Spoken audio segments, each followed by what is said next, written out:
16वा अध्याय, पहिले शमूएलाचं पुस्तक येतं 16वा अध्याय आणि 13 वचन यावेळेस आपण वाचू. 13 वचन, पहिले शमूएल 16 अध्याय आणि 13 वचन. मग शमूएलाने तेलाची शीत हाती घेऊन त्याच्या भावामध्ये त्यास अभिषेक केला आणि त्या दिवसापासून पुढे परमेश्वराचा आत्मा दाविदाच्या ठायी जोराने संचरू लागला. नंतर शमूएल उठून रामास गेला. या ठिकाणी म्हटलेले मग शमूएलाने तेलाचे शिंग हाती घेऊन त्याच्या भावामध्ये त्यास अभिषेक केला आणि त्या दिवसापासून पुढे परमेश्वराचा आत्मा दाविदाच्या ठायी जोराने संचरू लागला. नंतर शमूएल उठून रामास गेला. देवापासले वचन आशीर्वादित करो. आज मला या ठिकाणी शिकवायचं आहे की अभिषेक काय आहे किंवा अभिषेक, व्हॉट इज अनॉइंटिंग, अभिषेक काय आहे. बरेचसे लोक अभिषेक म्हणतात, माझ्यावर अभिषेक आहे, अभिषेक आहे, मी अभिषेकामध्ये चालतो, परमेश्वर यांना अभिषेक कर, तुझा अभिषेक आम्ही कबूल करतो, पण अभिषेक काय हे आम्हाला माहिती नसतं. या ठिकाणी परमेश्वराच्या अभिषेकाबद्दल सांगितलेलं आहे. अभिषेक ज्यावेळेस एखाद्या व्यक्तीला होतो, अभिषेक ज्यावेळेस एखाद्या बहिणीला होतो किंवा भावाला होतो, त्या दिवसापासून परमेश्वराचा आत्मा त्याच्या ठायी वस्ती करायला सुरुवात होते. साधारण जीवन राहत नाही अभिषेकानंतर. अभिषेकानंतर तुम्ही जगापेक्षा निराळे होता. म्हणून चेक करणं गरजेचं आहे की मी अभिषिक्त आहे का, मला अभिषेक आहे का. अभिषेक जर नसला तर तुम्ही सेवा करू शकत नाही.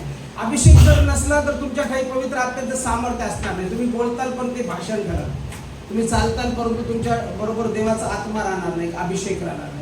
इथं अनॉइंटिंग बद्दल सांगितलेलं आहे. अभिषेक दाविदाच्या जीवनामध्ये ज्यावेळेस अभिषेक करण्यात आला, अभिषेक करण्यासाठी काय करायचं, याजक जो ऑलरेडी अनॉइंटेड आहे, ज्याच्यावरती पवित्र आत्मा आहे, ज्याच्यावरती देवाचा आत्मा आहे, असा निवडलेला व्यक्तीच अभिषेक करू शकत होता. कोणी पण अभिषेक करू शकत नाही. आता तुम्ही बरेचसे जे बघता, दाविदावरती जो अभिषेक होता तो परमेश्वराचा अभिषेक आहे आणि ज्याच्यावरती परमेश्वराचा अभिषेक असतो तो परमेश्वराच्या कार्यासाठी निवडलेला असतो. म्हणजे ज्यावेळेस अभिषेक होतो त्यावेळेस तो अभिषेक व्यक्ती सेपरेट असतो. कसा असतो, आपण म्हणतो पवित्र, पवित्र परमेश्वर आहे, देव पवित्र आहे, देव पवित्र आहे. पवित्र म्हणजे काय, पवित्र म्हणजे काय, कोणी सांगा मला. बरोबर, पवित्र म्हणजे वेगळे केलेलं, वेगळे केलेलं. एखादं भांडं जे असतं, आम्ही काय करतो, ते पर्टिक्युलर भांडं रोज वापरत नाही, रोज वापरत नाही, त्याला वेगळं करून ठेवलेलं असतं. आणि वेगळं करून ठेवल्यानंतर आपण म्हणतो स्पेशल गेस्ट आल्यानंतर, पाहुणे आल्यानंतरच आम्ही ते वापरू, म्हणजे ते वेगळे केलेले आहे. पवित्र लोक कसे वेगळे आहेत, जगाच्या दृष्टिकोनातून, जगाच्या राहटीप्रमाणे न चालणारे लोक, वेगळे केलेले लोक म्हणजे पवित्र लोक असं म्हणतात. इथं ज्यावेळेस परमेश्वराचा आत्मा एका राजाला निवड करत आहे, त्यावेळेस राजाला निवड करण्यापूर्वी त्याच्या ठायी पवित्र आत्मा किंवा देवाचा आत्मा असणं गरजेचं आहे, अभिषेक असणं गरजेचं आहे. आणि अभिषेक जर असला तर तो त्या सामर्थ्यामध्ये चालणार आहे. म्हणून शमूएलाला ज्यावेळेस पाठवण्यात आलं, हा शमूएल देखील अभिषेक्त आहे. शमूएल तुम्हाला माहिती आहे कोणाचा पुत्र होता, कोणी सांगेल. शमूएल कोणाचा पुत्र होता, बरोबर, हन्नेचा पुत्र होता. हन्ना कोण होती, बरोबर, हन्ना वांझ होती. आणि हन्ना ही अशी स्त्री होती, आज तुम्हाला तिच्याबद्दल सुरुवात करते म्हणजे तुम्हाला समजा कुठून अभिषेक फ्लो झालेला आहे. पहिली शमूएलाचं पुस्तक जर आम्ही बघितलं तर या पुस्तकामध्ये हन्नेबद्दल उल्लेख केलेला आहे. हन्ना ही एक अशी स्त्री होती की तिला मुलबाळ नव्हतं, ती वांझ होती आणि नेहमी ज्यावेळेस परमेश्वराच्या मंदिरी ती येत होती त्यावेळेस तिला त्रास होत होता, तिला रडू येत होतं. कारण की तिला चिडवत होते लोक की तुला मुलगा नाही किंवा मुलगी नाही, तुला पुत्र नाही, काहीच नाही, तू वाळ जाईल, असं म्हणून लोक चिडवायचे. आणि ही जी स्त्री ज्यावेळेस परमेश्वराच्या मंदिरी येत होती त्यावेळेस तिला राग यायचा, मनस्ताप यायचा, ती रडायची, परमेश्वरासमोर जाऊन करुणा मागायची. आणि असंच एक दिवस ज्यावेळेस ते परमेश्वराच्या मंदिरी आले त्यावेळेस असं म्हटलेलं आहे 5व्या वचनात, पहिले शमूएलाचा 1ला अध्याय आणि 5 वचनामध्ये म्हटलेलं आहे, हन्नेस तिचा जो पती होता तो दुप्पट वाटा देई, कारण तिच्यावर त्याची प्रीती असे, परंतु परमेश्वराने तिची कूस बंद केली होती. परमेश्वराने तिची कूस बंद केली आहे पाहून तिची सवत तिला मनस्वी चिडवी, तेने करून ती कुडत राही. शिलोस जाण्याचा त्याचा परिपाठ वर्षानुवर्ष होता. आणि हन्ना परमेश्वराच्या मंदिरी गेली म्हणजे पनिन्ना तिला चिडवीत असे, तेव्हा ती रडत व खात पित नसे. तिचा पती एल्काना तिला एकदा म्हणाला, हन्ना तू का रडतेस, अन्न पाणी का वर्जिले, तुझे हृदय खिन्न का, मी तुला 10 पुत्रापेक्षा अधिक नाही काय. शिलो येथे त्याचे खाणेपिणे आटोपल्यावर हन्ना उठून गेली. त्या प्रसंगी परमेश्वराच्या मंदिराच्या द्वाराच्या बाजूस एली याजक आपल्या आस्थावर बसला होता. तिचे मन व्यथित झाल्यामुळे ती परमेश्वराच्या परमेश्वराची करुणा भाकून ढळाढळा रडली, म्हणाली, हे सेनाधीश परमेश्वरा, तू आपल्या या दासीच्या दुःखाकडे खरोखर अवलोकन करशील, माझी आठवण करशील, आपल्या दासीला विसरणार नाहीस, आपल्या दासीला पुत्र संतान देशील, तर तो आयुष्यभर परमेश्वराचा व्हावा, एकदा मी त्यास समर्पण करीन, त्याच्या डोक्यावर वस्त्रा फिरवणार नाही, असा तिने नवस केला. ही जी स्त्री होती ही वांज होती, पण वांज असताना देखील ती परमेश्वराच्या मंदिरी गेली. त्यावेळेस तिने परमेश्वराला वर मागितला आणि परमेश्वराजवळ तिने नवस केला की जो कोणी पुत्र मला होईल तो पुत्र मी परमेश्वरासाठी देईन. आणि हीच ती स्त्री आहे की ज्यावेळेस तिला पुत्र झाला, ज्यावेळेस परमेश्वराने तिला बाळ दिलं, जसं ती प्रार्थना करते आणि प्रार्थनाप्रमाणे तिला दुसऱ्या वर्षी उत्तर भेटलं, त्यावेळेस परमेश्वराचं वचन सांगतं 20व्या वचनामध्ये, या प्रकारे हन्ना गर्भवती झाली व दिवस पुरे होऊन तिला पुत्र झाला, हा परमेश्वराकडे मागितला, असे म्हणून तिने त्याचे नाव शमूएल असे ठेवले. मग एल्काना परमेश्वरास आपले वार्षिक होमबली अर्पण्यास व नवस फेडण्यास आपल्या सगळ्या परिवारासह गेला. हन्ना तेवढी गेली नाही, ती आपल्या पतीस म्हणाली, बाळकाचे दूध तुटेपर्यंत मी थांबते, मग ती त्यास घेऊन जाईल, म्हणजे तो परमेश्वरासमोर हजर होऊन तेथे निरंतर राहील. आणि मग नंतर आम्हाला पाहायला वाटतं की जसं तिनं अभिवचन केलं त्याप्रमाणे जसं बाळ मोठं झालं, तिनं ते बाळ आणून परमेश्वराच्या मंदिरी अर्पण केलं. हाच तो पुत्र. आणि जसं तो परमेश्वराच्या मंदिरी वाढत गेला तसं पवित्र शास्त्र सांगतं की लहानपणामध्येच त्याची निवड जी आहे त्या आईच्या गर्भामध्ये झालेली होती, कारण की तिनं तो परमेश्वरासाठी वाहिलेला होता. आणि ज्या वेळेस ती वाहिलेला होता त्यावेळेस लहान बाळक असतानाच मोठ्या लोकांशी देव बोलला नाही, परंतु त्या छोट्या बाळकाला परमेश्वर बोलला. तेव्हापासून परमेश्वराचा अभिषेक शमूएलावरती होता. हाच तो अभिषिक्त दास आहे की तो अभिषिक्त दास हातात शिंग घेतो आणि त्याच्यामध्ये तेल ओतलेलं आहे आणि ते तेल घेऊन तो दाविदाकडे जातो.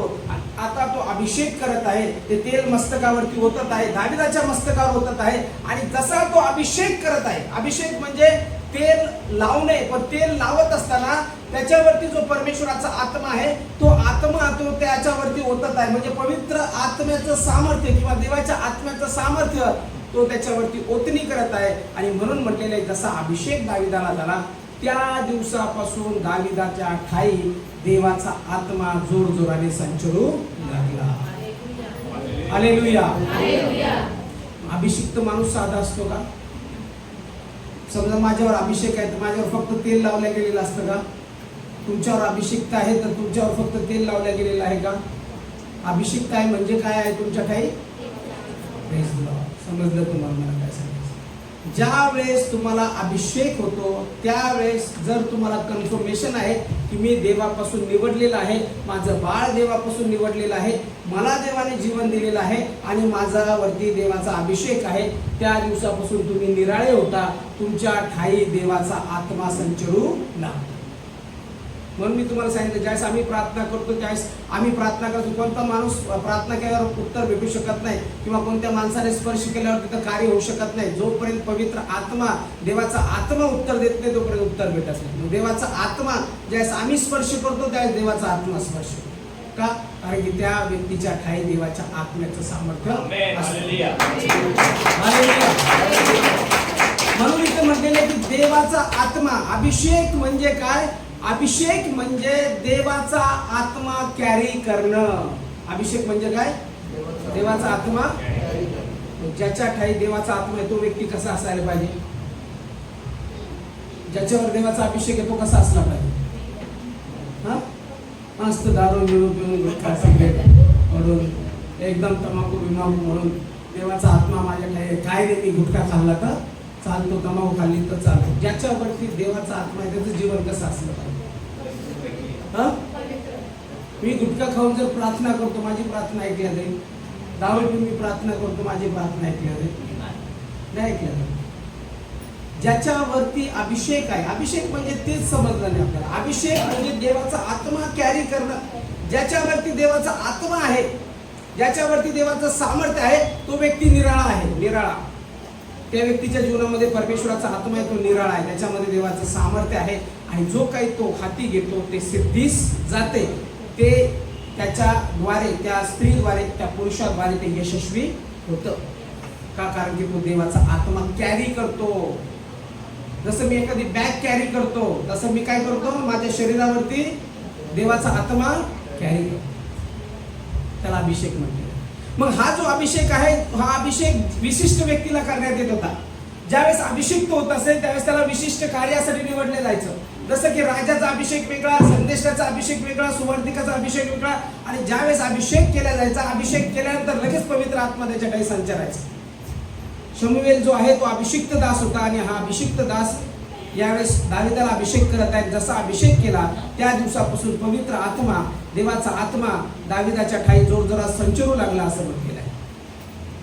पहिले शमूएलाचं पुस्तकाचा 10वा अध्याय जर आम्ही बघितलं तर ज्यावेळेस पहिला राजा निवडण्यात आला त्यावेळेस देखील पवित्र शास्त्र आम्हाला सांगतं की ते 10वा अध्याय आणि पहिलं वचन, कुपी घेऊन शौलाच्या मस्तकावर ओतली व त्याचे चुंबन घेऊन म्हटले, परमेश्वराने तुला हा अभिषेक केला आहे, तो त्याच्या वतनाचा अधिपती व्हावे म्हणूनच ना. इथं देखील म्हटलेलं आहे की ज्यावेळेस परमेश्वराने सांगितलं की पहिला राजा निवडायचा आहे आणि या पहिल्या राजाला जाऊन तो अभिषेक कर, आणि अभिषेक करण्यासाठी ज्यावेळेस शमूएल निघाला त्यावेळेस त्याने काय केलं की कुपी घेऊन शौलाच्या मस्तकावर ओतली व त्याचे चुंबन घेऊन म्हटले, परमेश्वराने तुला हा अभिषेक केला आहे, तो त्याच्या वतनाचा अधिपती व्हावे म्हणूनच. परमेश्वराने अभिषेक केला. अभिषेक कोणापासून असतो? परमेश्वरापासून. फक्त परमेश्वर काय करतो? माध्यम सेवकाला वापरतो. इथं कोणाचा उपयोग होत आहे अभिषेक करण्यासाठी? शमूएलाचा उपयोग होत आहे. शमूएल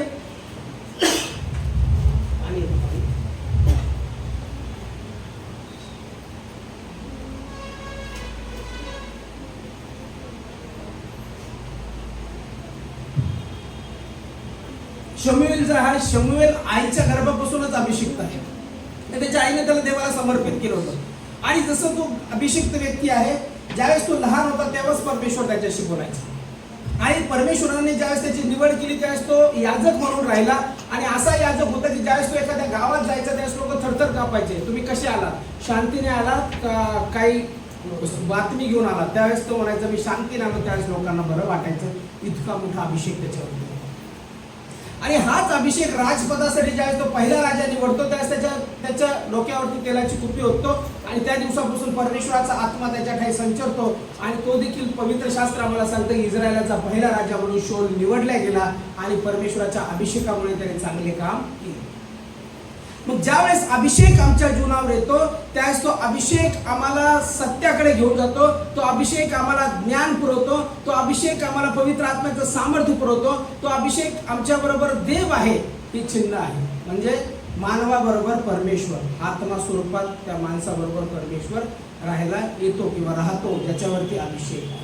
मग हा अभिषेक ज्यावेळेस येतो त्यावेळेस त्या अभिषेकाने काय होतं? त्याला ज्ञान प्राप्त होते. त्या अभिषेकाने तो परमेश्वराच्या कार्यासाठी वाहिला जातो आणि परमेश्वराचं कार्य करायला लागतो. म्हणून दावीद आम्हाला पाहायला वाटतं की परमेश्वराच्या सानिध्यामध्ये वाढत गेला आणि शेवटपर्यंत दाविदाच्याच कुळातून येशू ख्रिस्ताचा जन्म झालेला.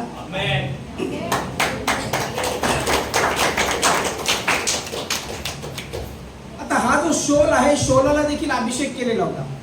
परमेश्वराचा आत्मा त्याच्या ठाई पण होता. पण शेवटपर्यंत शौला बरोबर देवाचा आत्मा राहिला का? काय कारण काय? बरोबर, आज्ञाभंग. बरं, ज्याला अभिषेक झालेला आहे त्याचा अभिषेक शेवटपर्यंत राहू शकतो का? राहू शकतो. कधी राहू शकतो? जर तो देवाच्या आज्ञेत राहिला. देवाने माणसाला रिमोट सारखं बनवलं नाही, बंद चालू असं केलं नाही किंवा असं म्हटलं नाही की आता मी सांगतो तसंच कर आणि जर नाही सांगितलं तर मी लगेच तुला असं उचलून इकडे ठेवत असतं. तसं परमेश्वराने अभिषेक केला. अभिषेक केल्यानंतर माझी निवड, मला चांगलं जगायचं की मला वाईट जगायचं, मला दूध प्यायचं की दारू प्यायची, मला वाईट करायचं की चांगलं करायचं, ही माझी निवड. माझ्या जीवनावर जरी अभिषेक असला आणि अभिषेक असताना जर मी चुकीच्या गोष्टी करतो, मी आज्ञेचं पालन करत नाही, तर त्यावेळेस देवाचा आत्मा काय करतो? माझ्यापासून निघून जातो. शौलाचं तसंच झालं. शौलाला वाटलं देवाचा आत्मा माझ्या बरोबर आहे आणि मी राजपथ चांगलं चालवत, परंतु कधी परमेश्वराचा आत्मा निघून गेला हे त्याला समजलं नाही. आणि असं म्हटलेलं की दुरात्मा येऊन त्याला छळू लागला. आणि कितीतरी वेळेस जो दुसरा अभिषिक्त आहे दावीद राजा, त्याला माहित होतं की दावीद पुढचा भावी राजा आहे. दावीदाला त्याने ठार मारण्याचा प्रयत्न केला, भाला फेकून मारला, पण त्याच्यावरती काही एक चाललं नाही. दावीद इतका नेमबाज होता असं म्हटलेलं आहे की ज्यावेळेस तो फेकून मारेल भाला त्यावेळेस तो बरोबर लक्ष भेटणार. पण पहिली वेळेस असं झालं की त्याने भाला फेकून मारला आणि दावीदाला तो भाला लागला नाही. का लागला नाही? कारण की दावीदावर पण परमेश्वराचा अभिषेक होता. मग जो अभिषेक आहे एका मनुष्यावर येतो आणि ज्यावेळेस तो अभिषेक मनुष्यावर येतो त्यावेळेस तो प्रोटेक्शन देखील देतो. आता मी एक स्टेटस टाकलं होतं, पास्टर पॉल दंगाय सांगत होते की प्रोटेक्ट युअर अनॉइंटिंग, म्हणजे तुमचा अभिषेक जपा. सगळ्यात जर काही जपण्याची गरज आहे तर तो अभिषेक आहे. कारण की जर मी देवाचा माणूस आहे, देवाची स्त्री आहे, तर माझ्या जीवनावरती पवित्र आत्मा आहे, माझ्या जीवनावरती देवाचं सामर्थ्य आहे. आणि जर मी रॉंग गोष्टी केल्या, चुकीच्या गोष्टी केल्या, तर माझ्या जीवनात जो अभिषेक आहे तो मला सोडून जा. मी एक फक्त मनुष्य राहतो, मी एक फक्त स्त्री राहते, पण पवित्र आत्मा माझ्या बरोबर राहत नाही, देवाचा आत्मा माझ्या बरोबर राहत नाही. म्हणून देवाचा आत्मा जो आहे तो अभिषेक ज्यावेळेस होतो त्यावेळेस आमच्यावरती येतो आणि त्या अभिषेकामध्ये आम्हाला चालवतो. म्हणून देवाच्या आत्म्याशिवाय आम्ही काही करू शकत नाही. आत्म्याचं सामर्थ्य ज्यावेळेस प्राप्त होतं त्यावेळेस त्या अभिषेकामध्ये आम्ही चालायला लागतो. म्हणून जुन्या करारामध्ये आम्हाला पाहायला मिळतं की अभिषेक ज्यावेळेस तेल ओतल्या जायचं, तेल लावल्या जायचं, प्रार्थना केल्या जायची, त्यावेळेस तो अभिषेक फ्लो व्हायचा. आणि तसा तो अभिषेक यायचा त्या दिवसापासून परमेश्वराचा आत्मा त्या व्यक्तीच्या ठाई जोर जोरात संचरू लागायचा. म्हणजे परमेश्वर त्याला प्रेरणा द्यायचा. एक वेळ तर अशी आली की ज्यावेळेस शोल तिथून चाललेला होता त्या संदेशाचा समूह समोरून आला आणि शोल जसा त्या संदेशाच्या समूहात गेला त्यावेळेस तो पण संदेश देऊ लागला, तो पण ईश्वरी संदेश देऊ लागला. आणि मग लोक म्हणाले, अरे हा बन्यामीनाचा पुत्र हा संदेश देतो, हा पण संदेश आहे का? ज्यावेळेस परमेश्वराचा आत्मा त्याच्यावर आला त्यावेळेस त्याच्या मुखाद्वारे देखील संदेश बदले जाऊ लागले आणि त्यांनी परमेश्वराचा आत्मा त्या ठिकाणी संचरल्यामुळे त्यांनी देखील ईश्वरीय संदेश दिला. तो संदेश का नव्हता, त्या दिवशी त्याने संदेश दिले, त्याला राजपदाचा अभिषेक झालेला. म्हणून जो अभिषेक आहे आम्हाला विशिष्ट कामासाठी प्राप्त होतो आणि ज्यावेळेस अभिषेक येतो त्यावेळेस तो अभिषेक आमच्या जीवनाला पूर्णपणे भरून टाकतो आणि त्या अभिषेकामध्ये आम्ही चालायला लागतो. म्हणून अभिषेक ज्यावेळेस प्राप्त होतो त्यावेळेस त्या अभिषेकाच्या विरुद्ध आम्ही कोणतंही काम करू नये. मी जर अभिषेकाच्या विरुद्ध काम केलं तर माझा अभिषेक चालल्या जातो. कितीतरी देवाचे सेवक आहे, कितीतरी देवाच्या सेविका आहेत, त्यांच्यावरती पवित्र आत्मा देवाचा अभिषेक झाला, पण नंतरच्या काळामध्ये त्यांनी पाप केलं, काहीतरी चुका केल्या आणि त्यांना परमेश्वराचा आत्मा सोडून गेला. किती मोठ्या मोठ्या मिनिस्ट्री होती, किती मोठं कार्य व्हायचं, पण ते कार्य आज झिरो झालेलं आहे. का झिरो झालं? कारण की ते कार्य जे होतं ते देवाचं होतं, देवाच्या आत्म्याने झालं. पण ज्यावेळेस मनुष्याने आपला स्वतःचा स्वभाव स्वीकारला, पवित्र आत्मा आणि तो वेगळा झाला आणि तो मनुष्य एक सामान्य मनुष्य झाला. आम्ही सामान्य नाही. ज्यांना अभिषेक झालेला आहे, ज्यांच्या मस्तकावरती अभिषेक आहे, ते साधारण व्यक्ती नाहीत. पण अभिषेक जो असतो तो अभिषेक प्रोटेक्ट करण्यासाठी असतो. ज्यावेळेस माझ्या जीवनावर अभिषेक येतो तेव्हा मला संरक्षण देतो. ज्यावेळेस माझ्या जीवनावर अभिषेक येतो त्यावेळेस तो आपल्या कुटुंबाला संरक्षण देतो. पण अभिषिक्त व्यक्ती जो आहे तो अभिषिक्तामध्ये चालायला शिकतो आणि अभिषिक्त व्यक्ती दुसऱ्या अभिषिक्त व्यक्तीला देखील नाव ठेवत नाही. डॉक्टर डीजीएस दिनाकरन यांची फार मोठी साक्ष मी एकदा ऐकली होती आणि त्यांनी सांगितलं की ज्यावेळेस आम्ही आमच्या घरात असतो किंवा आम्ही सगळेजण एकत्रित बसलेलो असतो त्यावेळेस आम्ही कोणत्या सेवकाच्या विरुद्ध निंदा बोलत नाही किंवा एखाद्या सेवकाच्या विरोधात बोलत नाही. तर त्यांनी त्याचं कारण सांगितलं. त्याचं कारण हे आहे की जो देवाचा निवडलेला सेवक असतो त्याच्यावरती देवाचा आत्मा असतो आणि आम्ही जर त्याच्या विरोधात बोलतो तर आम्ही कोणाच्या विरोधात बोलतो? देवाच्या विरोधात बोलतो. म्हणून देवाच्या विरोधात आम्हाला बोलायचं नाही. आम्हाला जी सेवा दिली ती करायची आहे. आम्ही आमची सेवा करू. जे बोलतात त्यांना बोलू द्या. मी माझं काम व्यवस्थित करतो. तो अभिषेक आहे. म्हणजे अभिषिक्त व्यक्ती अभिषिक्त व्यक्तीवर तलवार चालवत नाही. इवन जर आम्ही बघितलं या ठिकाणी दाविदाच्या पाठीमागं शोल लागलेला होता आणि शोल त्याला मारण्यासाठी करत होता. त्यावेळेस दावीद जंगलामध्ये लपून राहिला आणि त्यावेळेस असं म्हटलेलं आहे की एका दिवशी ज्या गुहेत दावीद लपलेला होता त्याच गुहेमध्ये शोल गेला आणि शोल गेल्यानंतर त्या अंधारामध्ये शोलाला दावीद दिसला नाही. तर दाविदाने काय केलं? त्याच्या कपड्याचा काठ कापून घेतला आणि मग नंतर शोल वरती गेल्यानंतर त्याला पुन्हा तो गुहेतून बाहेर आला आणि तो म्हणतो, बघ आज परमेश्वराने तुला माझ्या हाती दिलेलं होतं पण मी तुझ्यावर तलवार चालवली नाही कारण की मी परमेश्वराच्या अभिषिक्तावर कशी तलवार चालवली. एक अभिषिक्त व्यक्ती दुसऱ्या अभिषिक्त व्यक्तीच्या विरोधात बोलत नाही. जर तुमच्या जीवनावर परमेश्वराचा अभिषेक आहे तर तुमच्या मुखातून एकाही सेवकाच्या विरुद्ध निंदा येणार किंवा तुम्ही त्याच्या विरोधात बोलणार नाही. आणि जर बोलाल तर तुम्ही कोणाच्या विरोधात बोलाल? कारण तो कॅरी जो करतोय तो कोणाचा आत्मा कॅरी करतोय? देवाचा आत्मा कॅरी करणाऱ्या व्यक्तीच्या विरोधात तुम्ही बोलता त्यावेळेस ते राग कोणाला येईल? त्या व्यक्तीला येईल का देवाला? बरेचसे लोक इतकी बडबड करतात देवाच्या सेवकाविरुद्ध ते बडबड करत असताना ते विचार करत नाही की आम्ही किती मोठे श्राप म्हणून घेत आहोत आणि त्यांचं जीवन पार उद्ध्वस्त होऊन जातं. आणि मग ते हे कसं काय झालं आम्हाला कळालंच नाही, देवाने आम्हाला का शासन केलं असेल, कशामुळे आम्ही असं झालो असेल. ते शासन जे आहे ते पवित्र आत्मा देवाच्या आत्म्याविरुद्ध बोलल्यामुळे होतं, देवाच्या सेवकाच्या विरुद्ध बोलल्यामुळे होतं. आणि या ठिकाणी आम्हाला पाहायला वाटतं की दावीदाने त्याच्यावरती तलवार चालवली नाही, कारण की त्याला समजलं की हा एक अभिषिक्त व्यक्ती आहे. आता तुम्ही सगळेजण अभिषिक्त आहात, तुमच्यावरती पवित्र आत्म्याचा अभिषेक आहे आणि दाविदावरती देखील पवित्र आत्म्याचा अभिषेक होता. दाविदावर ज्यावेळेस पवित्र आत्म्याचा अभिषेक होता त्यावेळेस त्याने डान्स केला किंवा त्याने नृत्य केलं. त्यावेळेस ते कोणासमोर नृत्य केलं किंवा डान्स कोणासमोर केला? देवाच्या. आम्ही कुठं नाचतो? डीजे. अभिषिक्त व्यक्ती ज्यावेळेस अभिषिक्त व्यक्ती डीजे समोर नाचतो त्यावेळेस काय होतं? आपण सगळेच नाचतो, मी पण नाचलेलो आहे असं नाही.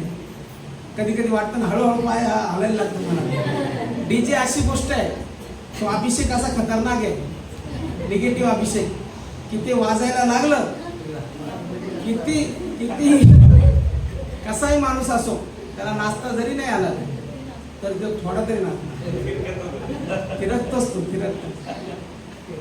दाविदावर परमेश्वराचा अभिषेक होता, परंतु अभिषेक ज्यावेळेस होता त्यावेळेस तो देवाचा कोश घेऊन ते दावीद नगरात येत होते. त्यावेळेस असं म्हटलेलं आहे की हा अभिषिक्त व्यक्ती रस्त्याने नाचत होता, पण कोणासमोर नाचत होता?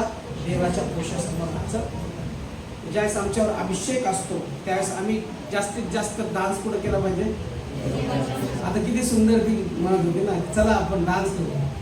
कोणी चालत नव्हतं, ब्रदर नाचत होते इकडचे सगळे शांत. उलट विचार करा की अभिषिक्त व्यक्ती अभिषेकामध्ये ज्यावेळेस डान्स करतात त्यावेळेस देवाला किती आनंद होत असेल. ज्यावेळेस आपण म्हणतो चला आपण डान्स करूया, थोडंसं आपण देवाच्या सानिध्यामध्ये नाचूया.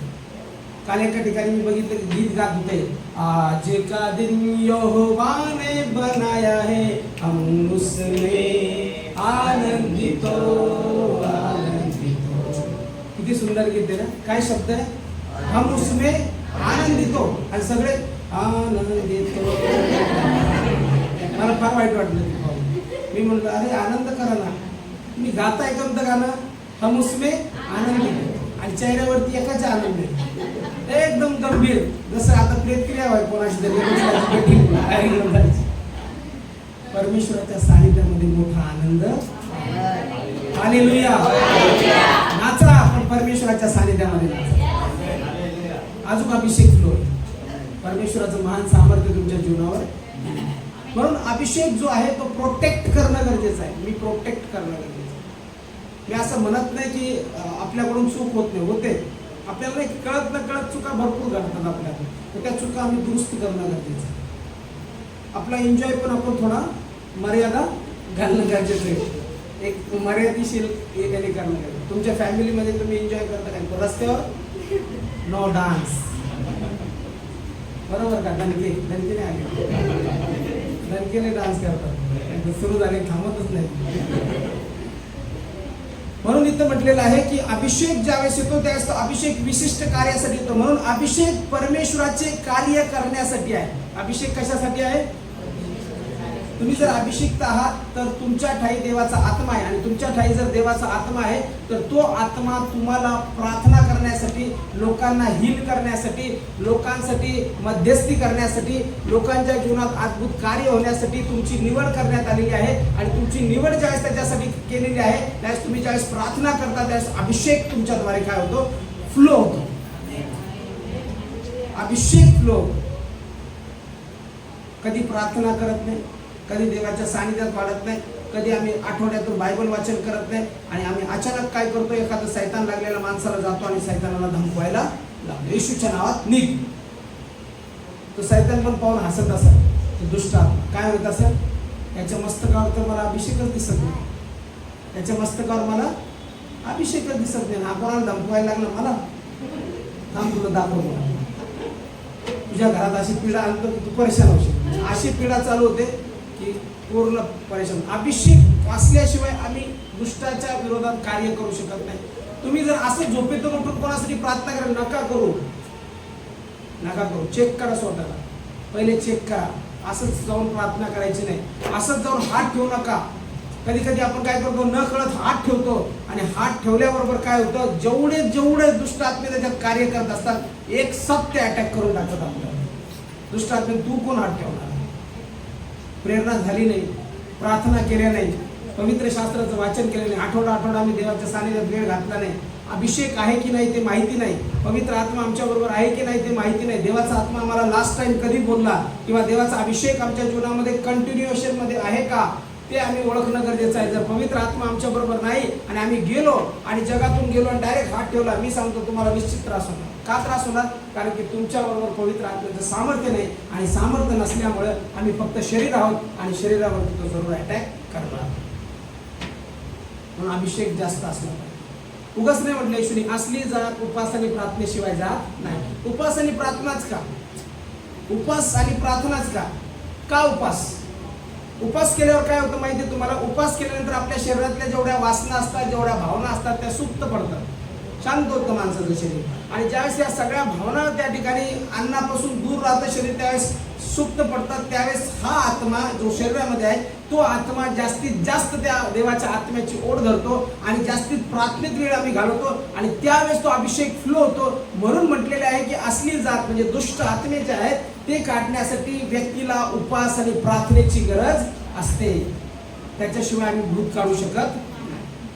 भूत आम्ही काढायला जाऊ आणखी जास्त 7 भूत घेऊन वगैरे, कारण भूत ते दिसत नसतात, दुष्ट आत्मे दिसत नाही. एक काढायला दुष्ट आत्मे येणे काढण्याचा प्रयत्न केला का याच्यावर अभिषेक नाही, चला 7 जण आपल्याच्या घेऊन मस्त लगेच त्याच्या पाठीमागे त्याच्या घरामध्ये. आणि मग एखादा व्यक्ती म्हणायला लागतो की आम्ही ते चर्चला जातो, प्रार्थना करतो, मग आमच्या जीवनामध्ये एवढा त्रास का? तुम्ही अभिषेक चेक केला का? तुम्ही अभिषेक चेक केला का?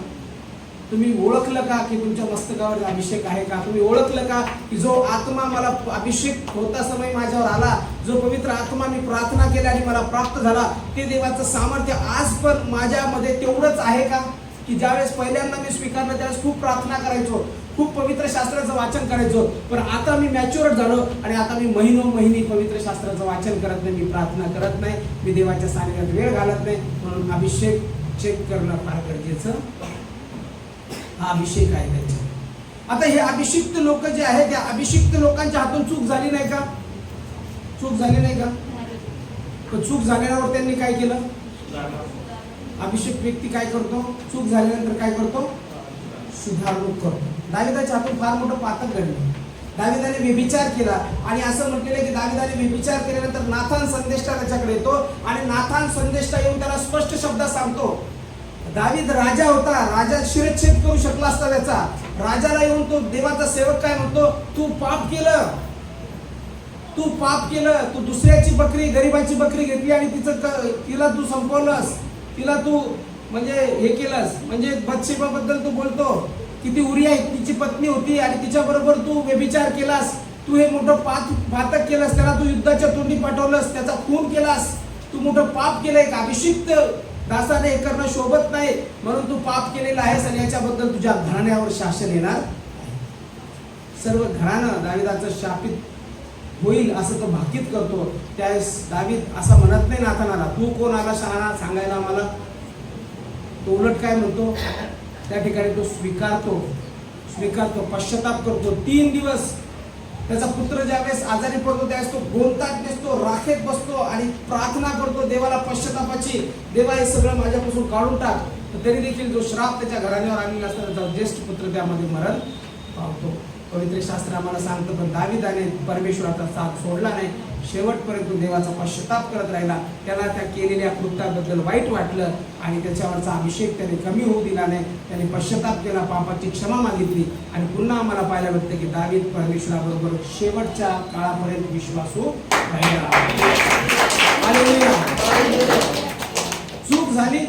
चूक झाली कबूल करून सोडून देणं फार गरजेचं असतं. अभिषिक्त व्यक्ती त्याचा अभिषेक काढून बाजूला ठेवू शकत नाही किंवा अभिषेकापासून दूर जाऊ शकत नाही.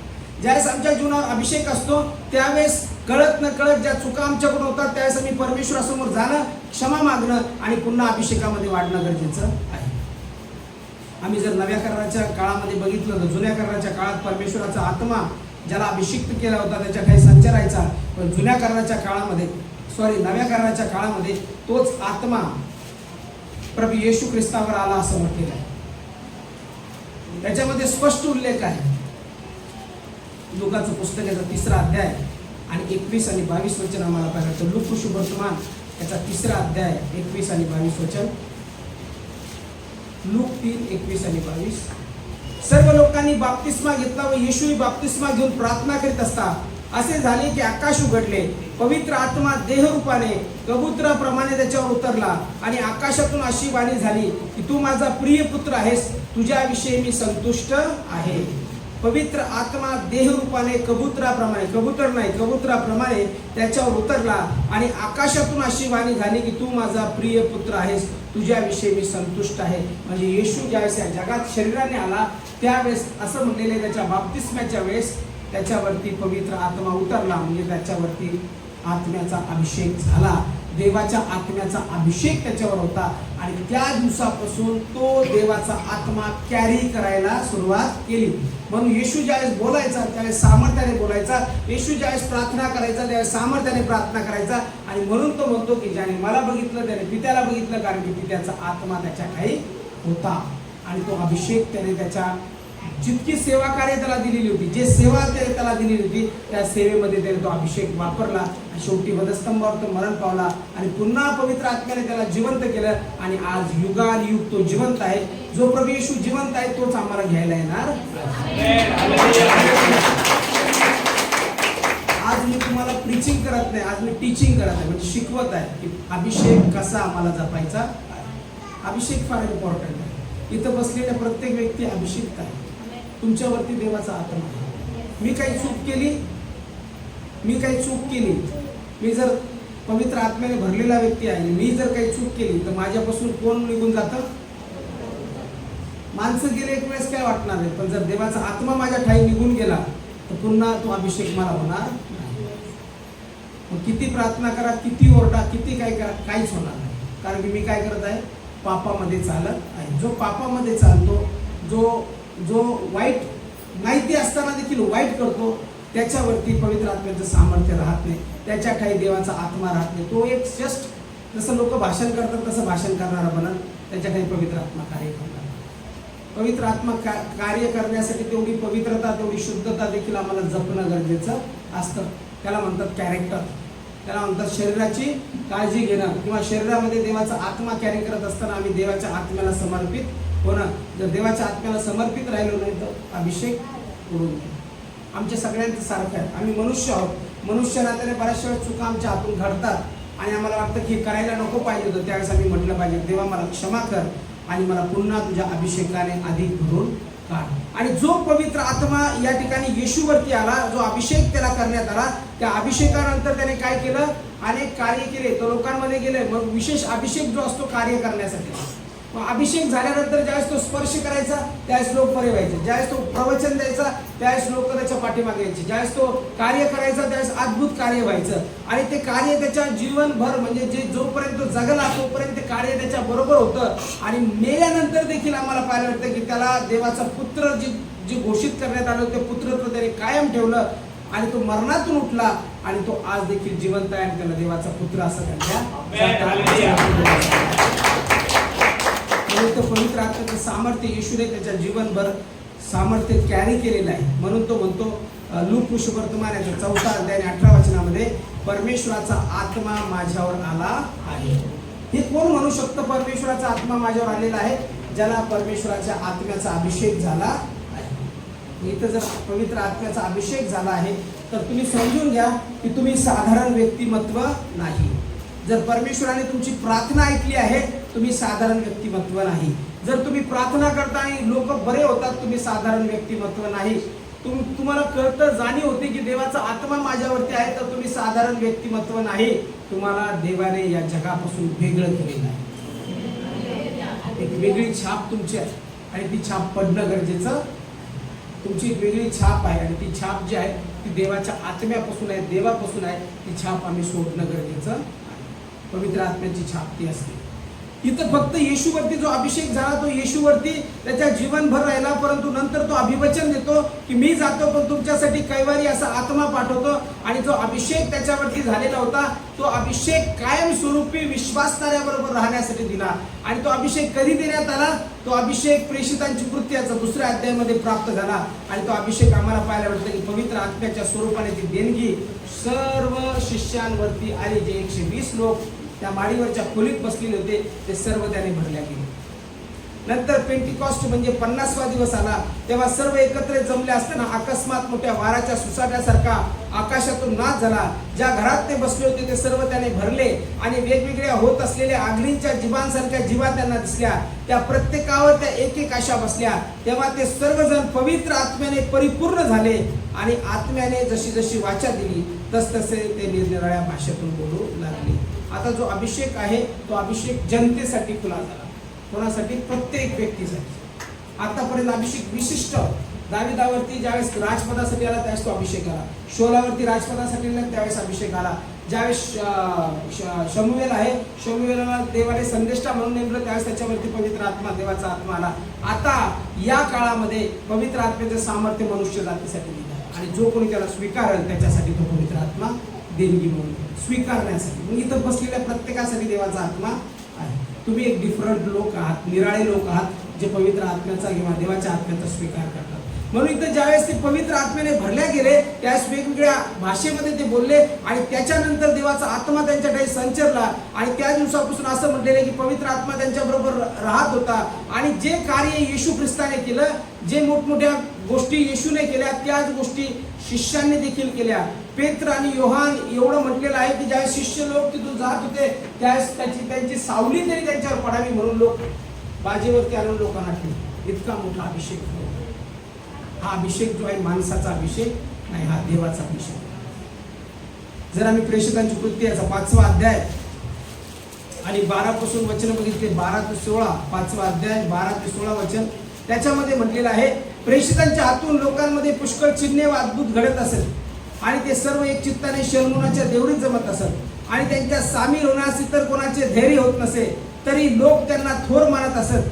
विश्वास ठेवणारे पुष्कळ पुरुष व स्त्रियांचे समुदाय प्रभूला मिळत गेले, इतके की लोक दुखणेकरांना रस्त्यावर आणून पलंगावर आणि खाटावर ठेवत असे, यासाठी की पेत्र येत असतानाची सावली तरी त्यांच्यातील काही जणांवर पडावी. आणखी यरूशलेमेच्या आसपास चौकडल्या गावातून लोक समुदाय दुखणेकरांना व अशुद्ध आत्म्याने पिडलेल्यांना घेऊन तेथे येत असत आणि ते सर्व बरे होत असत. का बरं होत होते ते सगळे? का बरे होत होते? काय होतं पेत्राच्या ठाई आणि शिष्यांच्या ठाई? म्हणजे त्यांच्यावरती काय होता? अभिषेक होता. म्हणून अभिषेकाबिना आम्ही कार्य करू शकत नाही. विदाऊट अभिषेक जर आम्ही प्रार्थना करायला गेलो, विदाऊट अभिषेक नाही आणि सेवा करायला गेलो तर ती सेवा झिरो, ती प्रार्थना झिरो. कारण की अभिषेकच नाही. आम्ही फक्त माणूस म्हणून तिथं ओरडतो देवशी मी याच्या ठाई नाहीच आहे. अभिषेक होणं गरजेचं. पवित्र आत्म्याचा अभिषेक ज्यावेळेस झाला त्यावेळेस ते निराळे झाले आणि पवित्र आत्म्याच्या अभिषेकाने ते कार्य करू लागले. त्यावेळेस ते कार्य झालं. परमेश्वर त्यांच्या बरोबर होता, देवाचा आत्मा त्यांच्या बरोबर राहिला. आजच्या काळामध्ये परमेश्वराचं अभिवचन जे आहे ते सर्व मानवजातीसाठी आहे. योएल संदेशाच्या पुस्तकामध्ये 2रा अध्याय 28 वचनात जे वचन सांगितलेलं आहे की सर्व मानव जातीवर मी आत्म्याचा वर्षाव करील, ती आजच्या काळात होत आहे. म्हणून आजच्या काळामध्ये जो कोणी अभिषेक स्वीकारतो त्याच्यावरती अभिषेक येतो आणि अभिषेक आल्यानंतर त्या अभिषेकाला प्रोटेक्ट करणं गरजेचं आहे, संरक्षण देणं गरजेचं आहे. म्हणून मी पहिले तुम्हाला सांगितलं की देवाने आम्हाला अशी निवड दिलेली आहे.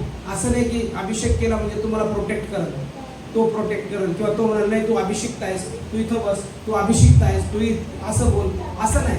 तुम्हाला बोलायचं स्वातंत्र्य आहे, तुम्हाला चालायचं स्वातंत्र्य आहे. तुमच्या बुद्धीला तुम्ही ओळखायचं. सतसत विवेक देवाने तुम्हाला दिलेलं आहे, काय योग्य आहे आणि काय अयोग्य आहे. जर मी अभिषेकामध्ये चालत आहे तर मला कोणत्या गोष्टी स्वीकारल्या पाहिजे. एवढंच नाही तर असं म्हटलेलं आहे की अभिषिक्त व्यक्ती ज्यावेळेस अभिषेकामध्ये चालतो त्यावेळेस त्याच्या जीवनावरती मोठा अभिषेक म्हणजे पवित्र आत्मा असतो, देवाचा आत्मा असतो. त्याला खोटं बोललेलं देखील त्या ठिकाणी देवाचा आत्मा ओळखतो. कारण की ज्यावेळेस खोटं बोलतो आपण त्यावेळेस कोणाला बोलतो? खोटं कोणाला बोलतो आपण? प्रेषितांची कृत्याचा 5वा अध्यायामध्ये तुम्ही बघा, त्या काळात देवाचा आत्मा शिष्यांच्या काही कार्य करत होता आणि सगळे लोक पवित्र आत्म्याने भरलेले होते. इव्हन जे बोलतात ते पण पवित्र आत्म्याने भरलेले. हन्या आणि सपेऱ्याबद्दल पवित्र शास्त्र आम्हाला सांग. हन्या नावाचा कोणी एक इसम त्याची बायको सपिरा यांनी आपली मालमत्ता विकली. मग त्याने आपल्या किमतीतून काही भाग बायकोच्या संमतीने मागे ठेवला आणि काही भाग आणून प्रेषिताच्या चरणापाशी ठेवला. तेव्हा पेत्र म्हणाला, हन्या, तू पवित्र आत्म्याशी लबाडी करावी व जमिनीच्या किमतीतून काही ठेवून घ्यावे म्हणून सैतानाने तुझे मन का भरवले आहे? ती होती तोवर तुझी स्वतःची व विकल्यावर तुझ्या स्वाधीन नव्हती काय? हे करण्याचे आपल्या मनात तू का आणलेस? तू मनुष्याशी नव्हे देवाशी लबाडी केली आहे. हे शब्द ऐकताच हनन्याने खाली पडून प्राण सोडला आणि ऐकणाऱ्या सर्वांना मोठे भय वाटले. असं पेत्र का म्हणतो की तू हे जे लबाडी केलेली आहेस किंवा खोटं जे बोललेलं आहेस हे तू देवाच्या आत्म्याबरोबर बोललेला आहे. तिथं तर पेत्र उभा आहे, पेत्राला तो बोलत आहे. त्याने खोटं पेत्राबरोबर बोललो होतो. पेत्र असा कसं होतो देवाच्या आत्म्याशी लबाडी केली? का म्हणतो तो? Very good. आता समजायला लागलं, आता अभिषेक सांगतायला. हे उत्तर ऐकून मला कळायला लागलं, तुम्हाला कळतंय काय घडतंय.